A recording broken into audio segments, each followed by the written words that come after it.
In your stewardship of the various forms of capital under your care, today we zero in on some practical ways of preserving and growing your financial and material capital. I'll reveal what is currently my favorite investment, along with the nuts and bolts of how it works, coming up in just a moment on The Whole Steward.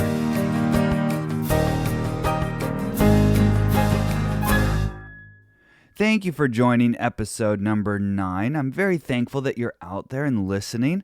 I love talking about these things, and I could talk about them all day. Those of you who know me would confirm that, I think.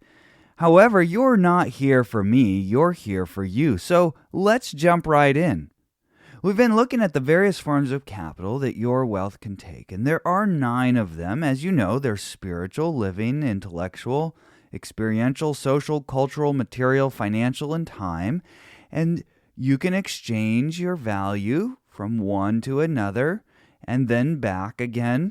The focus of today's show will be on material and financial capital.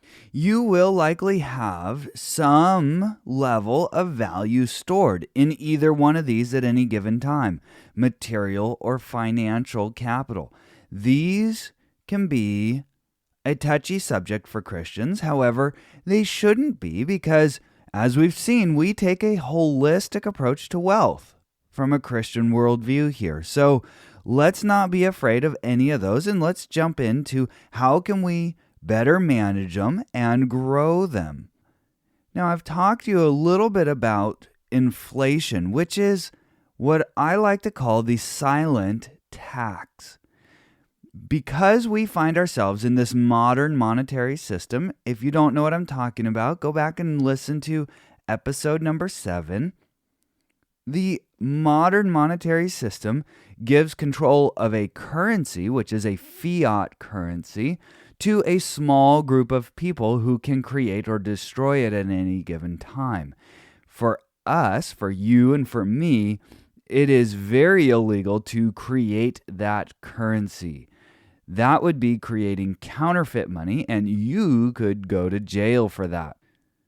However, there are many other forms of capital that we deal with on a daily basis, and those are the 9 forms. And so we will be jumping in and out of financial or material capital at various given times. Let's better understand how to better preserve and grow our financial and material possessions. Let's do a good job for our Lord as we seek to honor Him. Now, when the Federal Reserve creates currency, that dilutes the currency that we use on a daily basis. That is the US dollar. You can see in other countries this has been done as well, where the country will create currency, and that drives the price of the currency down because there's more dollars chasing the same goods and services.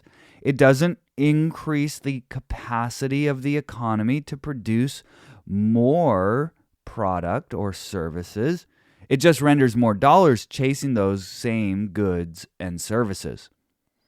Now, you may have dollars in the bank or under your mattress right now or in your wallet or in your change jar that's sitting on the counter. Well, maybe you don't because payment systems are going more and more digital now. But anyways, you understand that you have a certain amount of US dollars to your name. The way that the Federal Reserve and the government can tax you without you even really knowing it is that they create currency, and the value of your bank account goes down when they do that. It's almost like they're reaching down into your bank account and pulling purchasing power right out of that and spending it for their needs in the government. Remember how the Federal Reserve creates the currency and then the government borrows those dollars and spends them in government spending. So in a sense, by putting more dollars into the economy, they are reaching down into your bank account and pulling purchasing power out of it and spending it for their own purposes. And let me just ask you, do you agree with what the government spends the money on? Do you agree with it? You may agree with some of it, but do you agree with all of it? It's not really your choice or my choice what they spend on it, other than what we can do to influence the culture and the politics for who we vote into office. But for the most part, what they are spending the money on, we don't really have much control over that on an individual basis. Now, collectively, we need to care. They are spending us into debt. They are borrowing more and more money. Did you know that 42% of the currency in existence came into existence in the last 2 to 3 years? That is crazy to think about. Now, in my conversations, the topic has come up of, will the government, to pay their debts and to spend us into oblivion, ever come directly for our bank accounts? The government could require you to pay taxes directly out of your bank account, and they would seize a certain amount of money out of your bank account.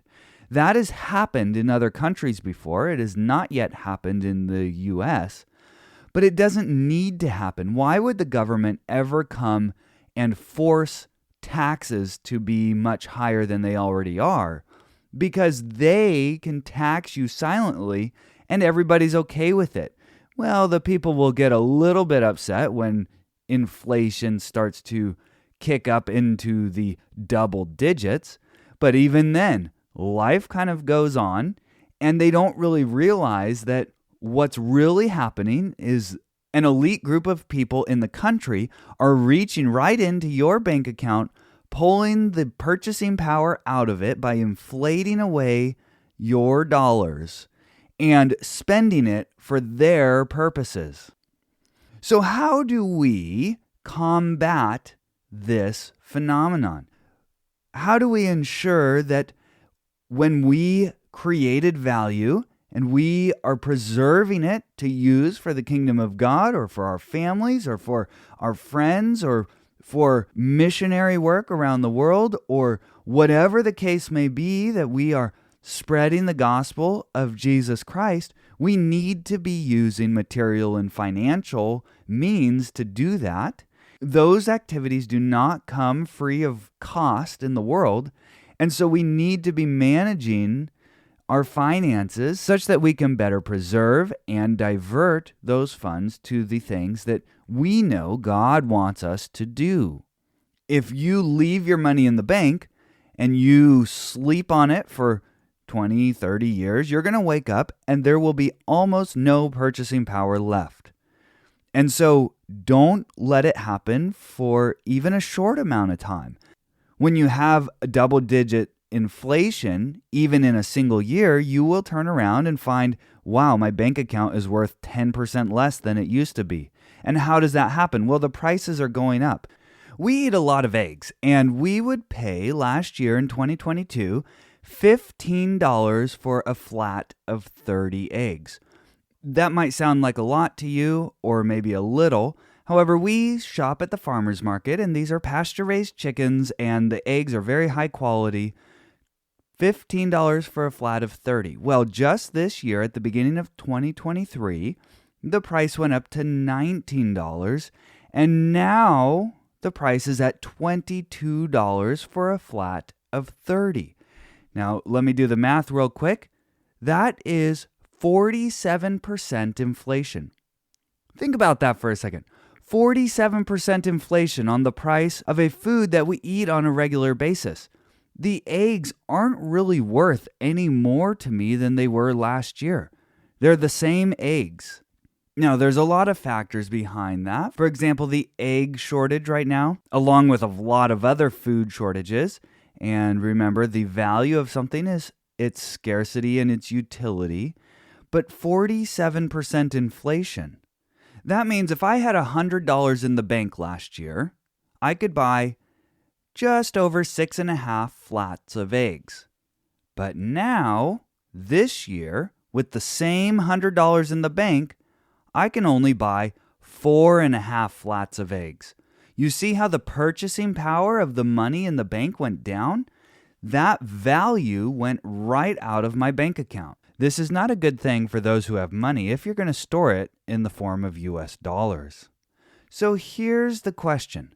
What can you do to combat this?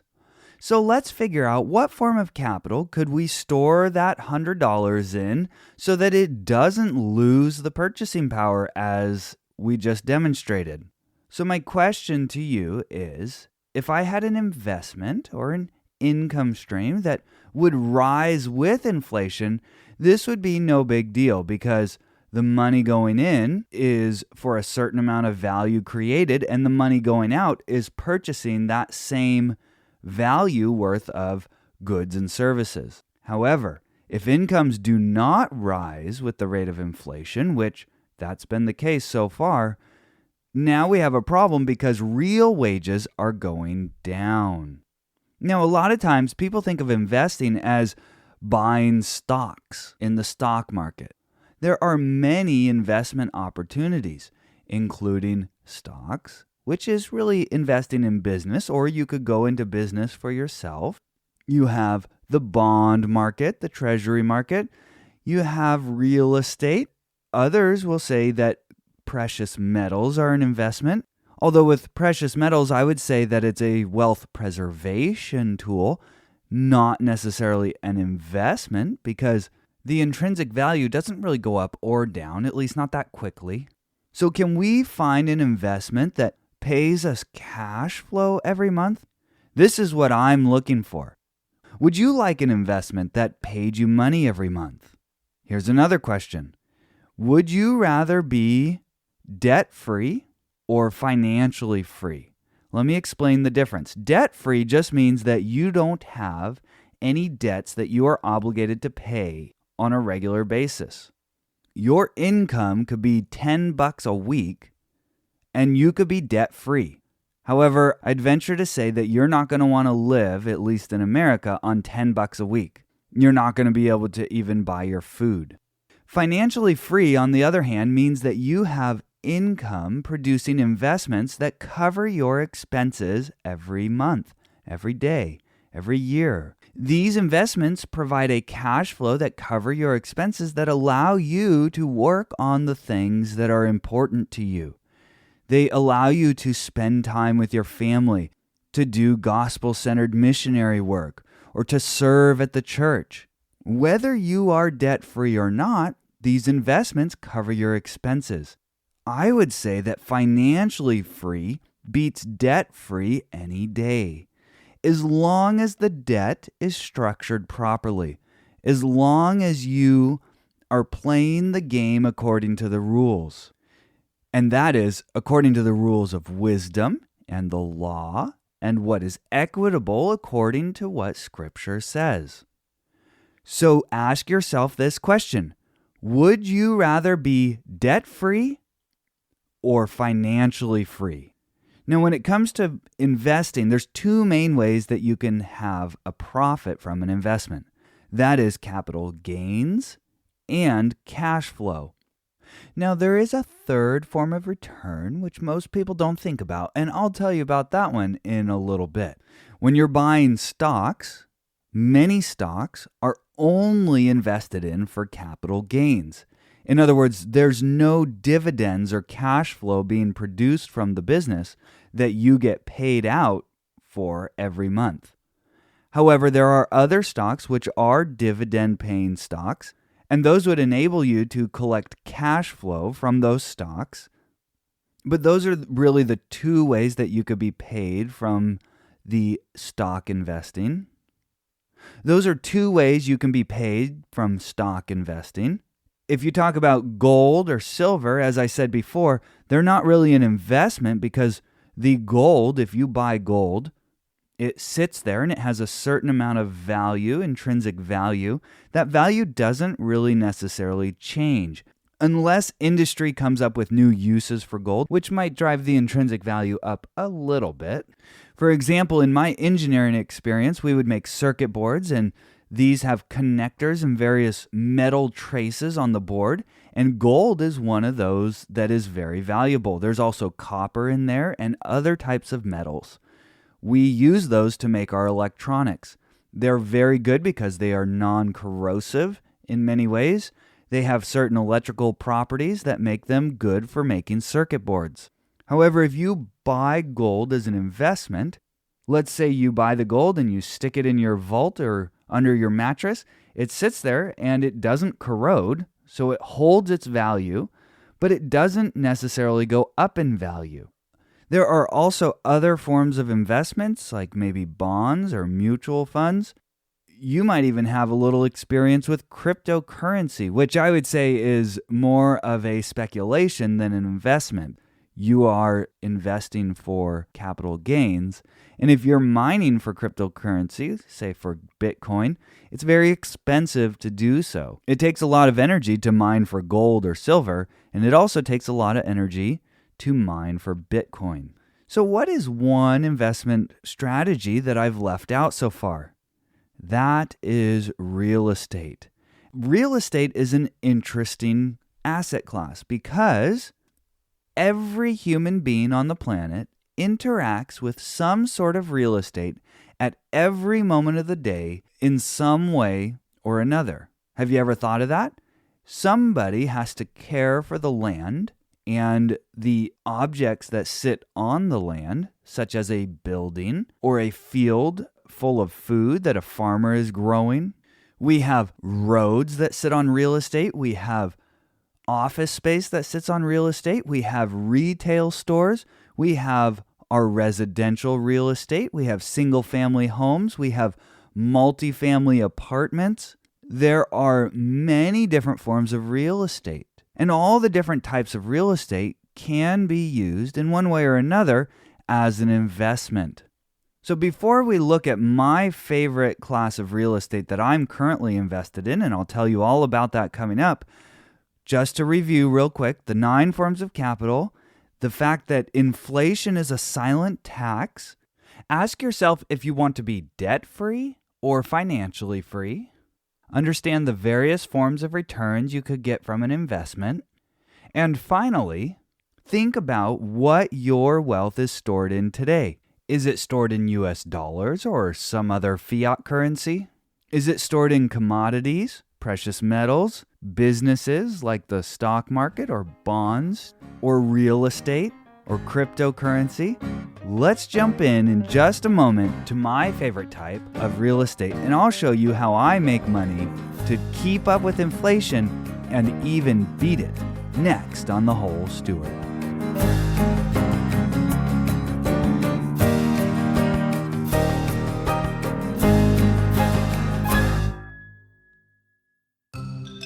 Hey there, it's Andrew. I pour a lot into The Whole Steward, and I'm so humbled you're listening. Did you know I regularly post new articles to our website? I also send the Holistic Approach to Wealth newsletter once a week, to which you can subscribe at thewholesteward.com/newsletter. If you're enjoying what you're hearing on the show, would you share it with a friend or leave us a review? I'd really appreciate it. Oh, and thanks for listening. Welcome back. And now let's jump into an asset class that I invest in, so I happen to be familiar with it, and I can show you how we make a profit through the family business that we run, that is rental real estate. Now, you might be wondering, why would Andrew want to share this publicly? Well, I have found success in this investment class, and I want you to see how it works so that maybe you could do it too. The abundance mindset does not hold back what is providing success in a certain area, but rather wants to share it with more people so that you can find success too. If this is something that you are interested in doing, if nothing else, it may just open your eyes to thinking, hey, even if I don't do that particular thing, I could do something similar to it to find a way to combat this problem of inflation, to combat and even take advantage of and come out on the right side of this inflation equation. So our business model is this. We buy rental properties in residential real estate. Those are single-family homes, and we buy them not necessarily in our hometown. That was one of the sticking points when I first got started, was that the recommendation was buy the properties in your hometown because that's what you're familiar with and you can manage them yourself, etc., etc. However, if you are investing for cash flow in the market that I live in, you cannot buy a single family home for 20% down and be cash flow positive. I'll talk about that more a little bit later, but for now, let's just look at the business model. So we buy mostly in the Midwest and South. The income in the form of rents is high enough to cover the expenses of the business, of the rental property, and then have just a little bit left over. The leftovers are the cash flow. It's kind of like playing Monopoly in real life. You buy one little house at a time. If each little house is a little bit of profit, at the end you might have a portfolio of income-producing property. So what my wife and I do is buy from companies who do rehabs and new construction property. They will find a distressed property that is very run down, has lots of issues. We work with trusted providers that will do the rehab or the construction, and then they sell it to us as the investor, and they have in-house management to manage the property for you going forward. All of that happens under the same roof. We buy the property, then we rent it out to a long-term tenant. That person who is renting the property may be renting for various reasons. Maybe they're working on saving up a down payment to buy a home for themselves, and in the meantime, they're going to rent. Some people like the flexibility of renting. They don't want to own the house because they want to be able to move much easier. Others might rent because they don't want to be responsible for the property. They don't want to learn how to fix a leak or do the maintenance or have to figure out who to call or make decisions on how to care for the home. Whatever the case, they want to rent a house or they need to rent a house. Everybody needs a place to live. And so we come along and we provide that housing. We say, here, we have a house that belongs to us. You can use it. And all we ask is that you pay a fee for that every month. That is called rent. So they pay a rental fee. Now, we need to know that the rent will cover all the expenses, because if it doesn't, then the property is being operated at a loss. And that's not what we want to do. That is not our goal. We want not only capital gains from appreciation, but to be cash flow positive so that this is an income-producing endeavor. So prior to buying the house, you can evaluate the income versus the expected expenses. We want to make sure that the income will suffice so that it is cash flow positive. You need to make sure that you account for all the expenses. One of the biggest mistakes that a real estate investor might make is to not count for all the expenses. In order to do that, I use, at a very basic level, what is called the 4-square method.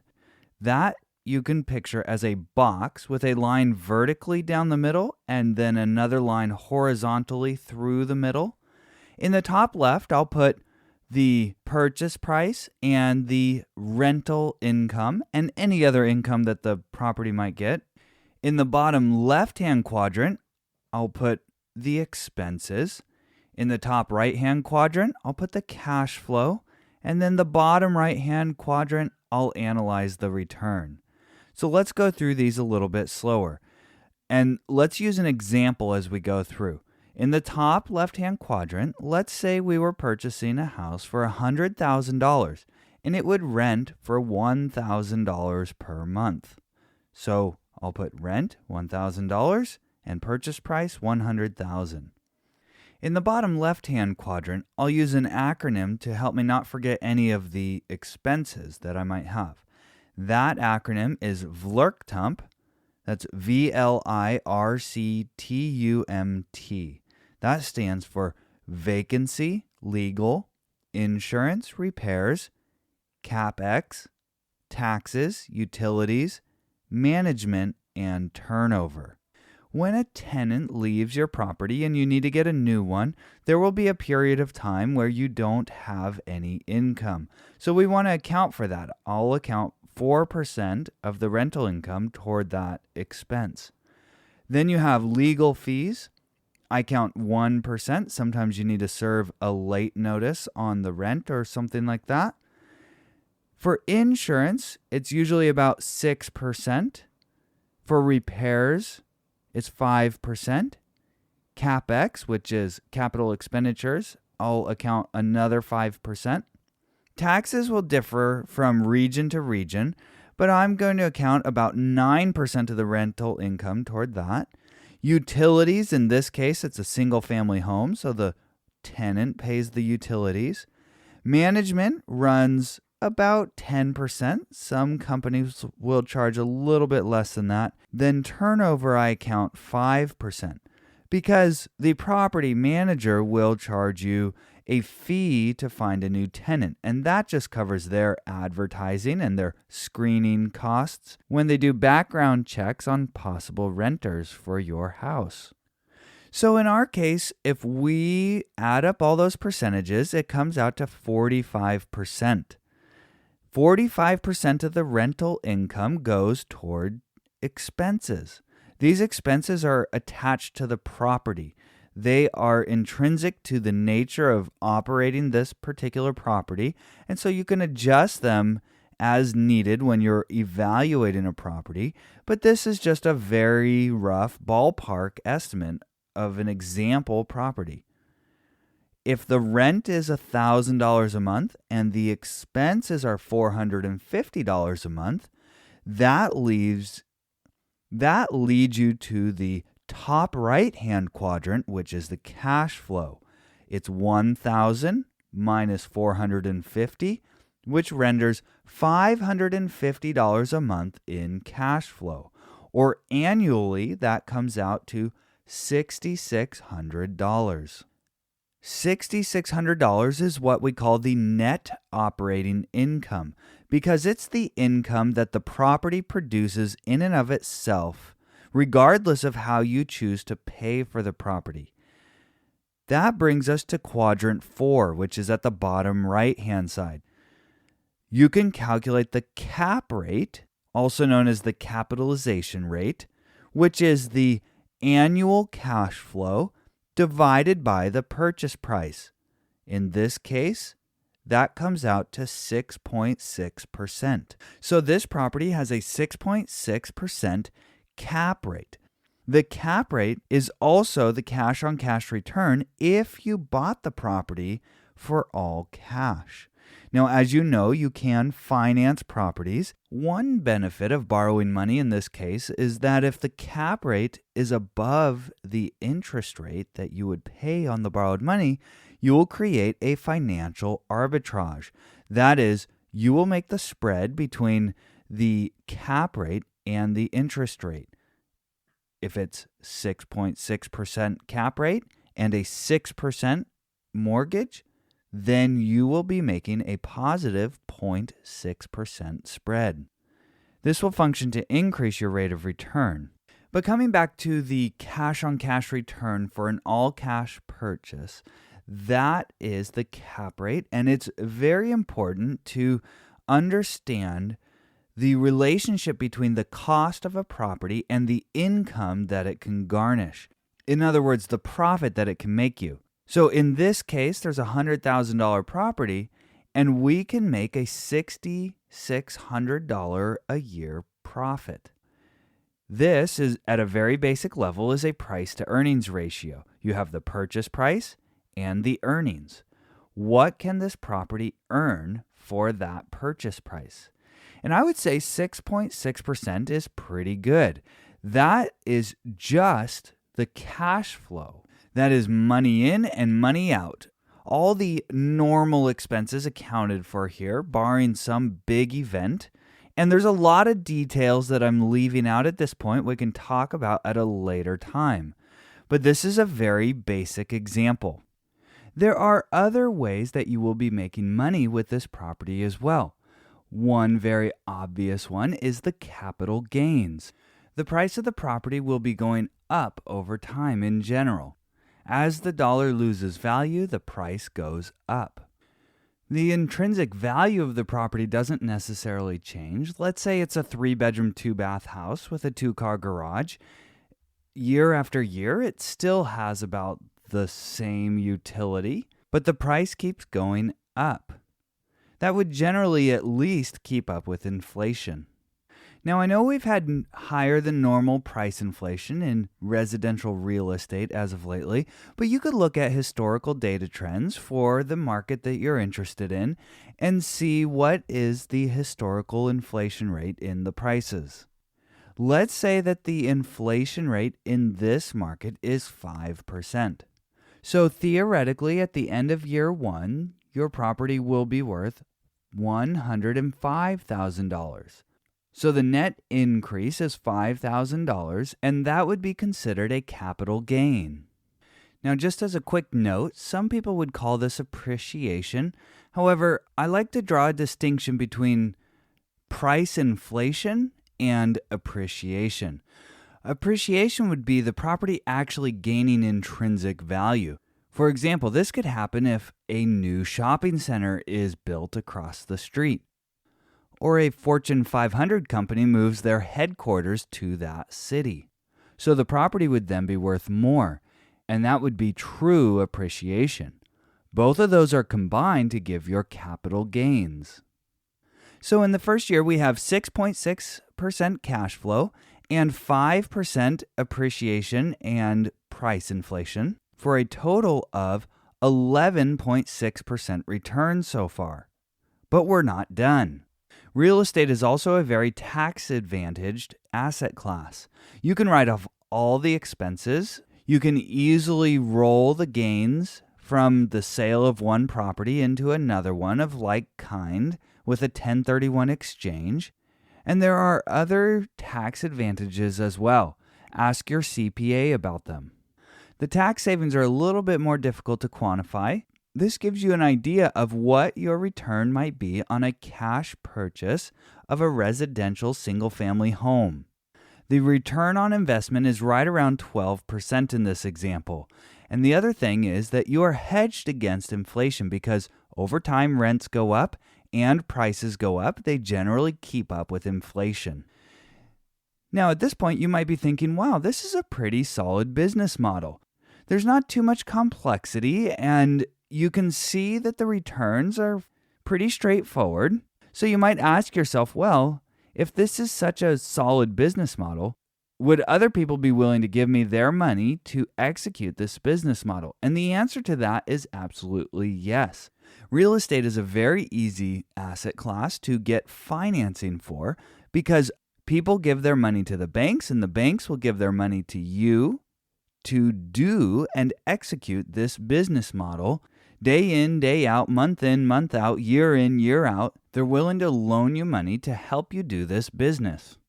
Now, I know interest rates may be a little bit higher than this right now, but let's say you could get a 6% interest rate. Let's rerun this example and see what the returns look like then. Just so we're clear, what we call this is using leverage. If you put 20% down and you borrow 80% of the purchase price, then you are using a 5-to-1 leverage. So let's look at the example. We put $20,000 down as a down payment, and then we borrow $80,000 from the bank. Does not have to be from a bank. You can get creative with your financing. You could partner with someone who brings the other part of the cash. You could borrow from private lenders. You could borrow from the bank. There's lots of different ways to fund a real estate deal. So let's assume for this example that there's about 5% in closing costs and transaction fees. So we are all in cash invested $25,000, but we purchased a $100,000 house. The mortgage payment on this $80,000 loan would be $479.64. Now, keep in mind, should you choose to go this route, the mortgage payment will be your biggest expense. However, your biggest expense will be fixed for 30 years. None of your other expenses are fixed for 30 years, but your largest expense is. That means that your largest expense will seem smaller and smaller as time goes on. Also, The principal payments that you make in your mortgage payment go toward the form of equity. So you are building equity by paying down the loan every month. For this mortgage, the principal payment starts at $79.64. From there, the next month it goes to $80, and then 6 months down the road, it's up to $82. At the end of the loan, you are paying most of the mortgage toward the principal. All of these principal payments are going toward your equity, and that amount goes up and up and up over time each month. So principal paydown is another form of return on your investment. You are also able to deduct the interest payments from the income, so it is a tax write-off. Lastly, the value of the debt is going down over time. We saw this in episode 7. So if you were to make no principal payments and 30 years later pay off a lump sum, you would find the $80,000 is much easier to pay off because the debt had lost value over time. This loan is a fully amortized loan over 30 years, so that means you are making principal payments. However, the remaining balance, the remaining debt, is losing value due to inflation. Now, the risk here is that if we do see deflation, then the value of the debt would go up and it would be harder to pay. However, as long as the Federal Reserve hits its targets of inflation over the long run, which has been the case for many years, probably longer than you've been alive, then the value of that debt will constantly trend down. So this is just another profit center of this property. So at the beginning, because we have a mortgage payment, our cash flow will be lower. It'll be $70.36 to start. And that comes out to $844.31 per year. Our price appreciation, we said, was $5,000. The tax savings, because I can write off all of these things from my income, generally I'm writing off other income with the expenses of this property. So let's say that's about $600 a year in tax savings.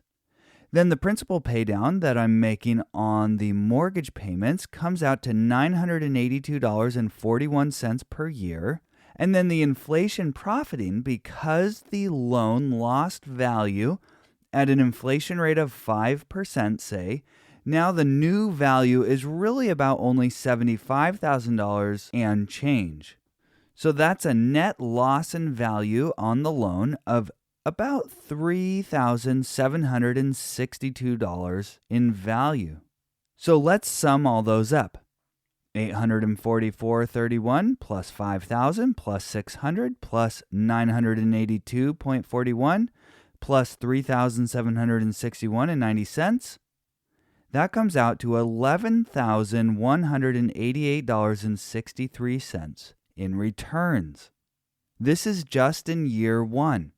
Now, to see what that is compared to the investment, we invested $25,000 and we had a return of $11,188, so that comes out to 44.75% in year one. Now, be careful. If you wanted to sell at this point, you would actually take a loss because there are transaction fees with real estate. For example, you have to pay realtor fees when you're selling, and those run about 6%. There are other transaction costs like the origination fees that you paid for the loan and some transfer taxes and other type fees, some escrow fees and things like that.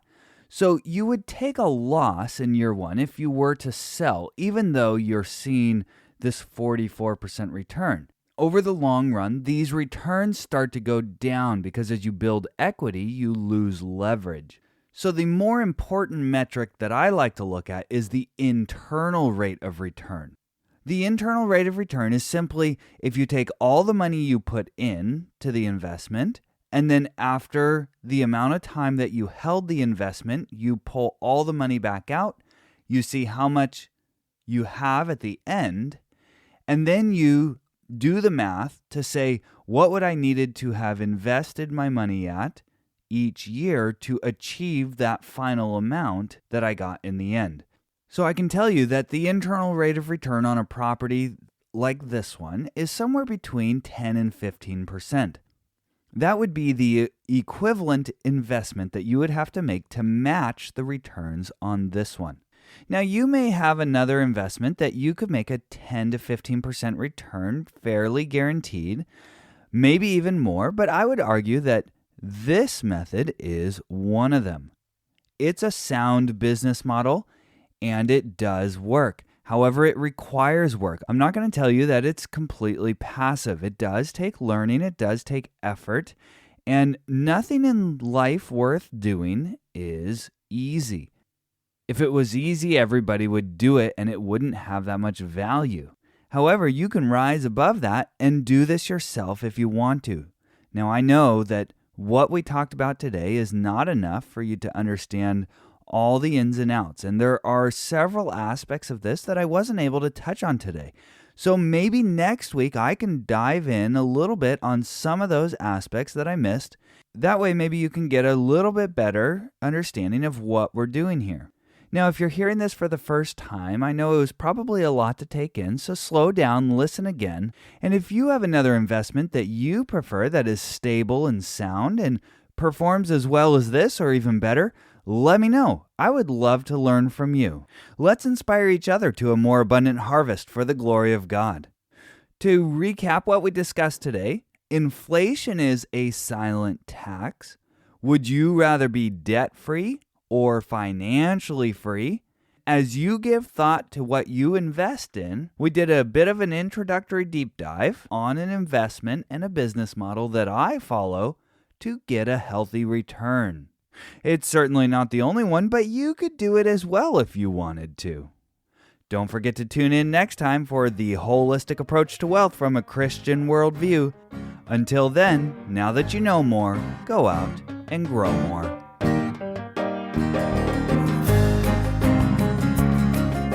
All content on The Whole Steward is for informational purposes only and must not be considered personal, professional, tax, or legal advice. Please consult an appropriate professional for individualized advice. Though we do our best to bring you reliable information, we make no guarantee on its accuracy, so you must rely on your own due diligence to draw your own conclusions. The views expressed by guests on the show are their own and may not represent that of the host. Please visit our website for complete terms and conditions.